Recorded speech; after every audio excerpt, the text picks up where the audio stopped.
Hello बच्चों, welcome to Boom Academy. Problem says in an aluminium AL bar of square cross section, a square hole is drilled and is filled with iron Fe as shown in the figure.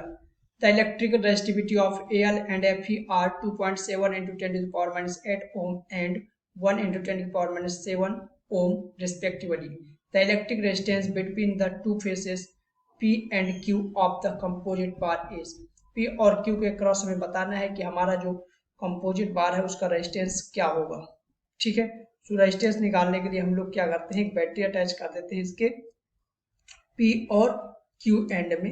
ये battery attach करने से हमें क्या फायदा होता है, battery attach करने से हमें ये पता चल जाता है जो हमारे रेजिस्टर्स लगे हुए हैं वो सीरीज में है या पैरेलल में। उनमें अगर करंट सेम हुआ तो सीरीज में हो जाएंगे, करंट अगर बटा तो पैरेलल में, या अदर वर्ड में बोलूं पोटेंशियल उनके क्रॉस ड्रॉप जो है सेम है तो पैरेलल में, अगर नहीं सेम है तो वो सीरीज में माने जाएंगे। ठीक है, तो यहाँ पर देखो हम लोगों को दिख रहा है कि किस में होंगे, इस इनके क्रॉस करंट जो होगा यहाँ पर डिस्ट्रीब्यूट होगा, ये बोल सकते हैं पोटेंशियल ड्रॉप इनके क्रॉस सेम है, तो ये दोनों कंपोजिट बार जो है पैरेलल में है। ठीक है, तो पैरेलल में होने से पहले हमें इनका इंडिविजुअल रेजिस्टेंस लिखना पड़ेगा। इंडिविजुअल रेजिस्टेंस कैसे लिखेंगे, एक फार्मूला हम लोग लिखते हैं। फार्मूला क्या है, R बराबर रो L अपान A। ठीक है, ये हम फार्मूला यहाँ पर यूज करेंगे। सो मैं पहले लिख देता हूँ, ये जनरल फार्मूला था। अब मैं लिखता हूँ पहले छोटू वाले रॉड का। तो छोटू वाले का रॉड का रेजिस्टेंस क्या आ जाएगा, R Fe का रेजिस्टेंस क्या होगा, रो तो दोनों के लिए सेम है। L जो होगा हमारा इसके सॉरी जो दोनों के लिए सेम नहीं, अलग अलग है। ठीक, और रो L लेंथ सेम है दोनों के लिए, तो लेंथ आ जाएगा इसका, तो मैं सीधे लिखता जाता हूँ डायरेक्ट। ठीक, मैं ये क्यों फार्मूला ऊपर वाला लगा रहा हूँ, तो डायरेक्ट लिख रहे हैं वैल्यू सीधे हम लोग, रो L अपान ये नहीं लिख रहे हैं। ठीक है, डायरेक्ट वैल्यू पुट करते हैं पहले वाले फार्मूले में। तो जैसे वैल्यूज पुट करूंगा क्या आएगा, रो का वैल्यू कितना है, रो फॉर आयरन के लिए कितना है 1 इंटू 10 टू दावर माइनस 7। ठीक है, और L कितना है, length 50 into 10 to the power minus 3 metre में कन्वर्ट करेंगे ना SI में।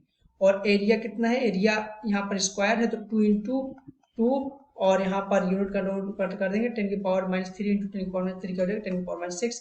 इसे हम सॉल्व करते हैं, RFE जो है हमारे पास आ जाएगा।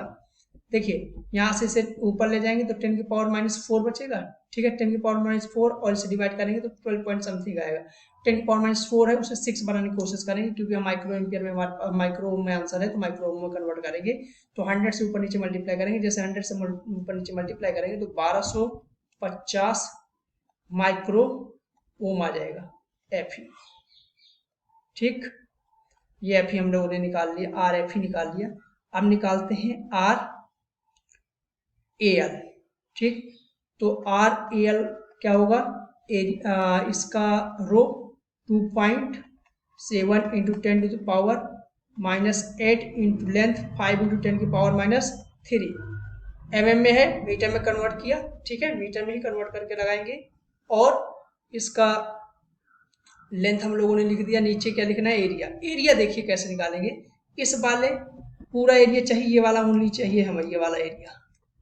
ठीक है, ग्रीन पोर्शन वाला हमें एरिया चाहिए, तो ये जो छोटू पूरे एरिया ले लें, पूरा ये वाला स्क्वायर का एरिया, और छोटू एरिया हटा दें तो ये वाला एरिया हमारे पास बचेगा।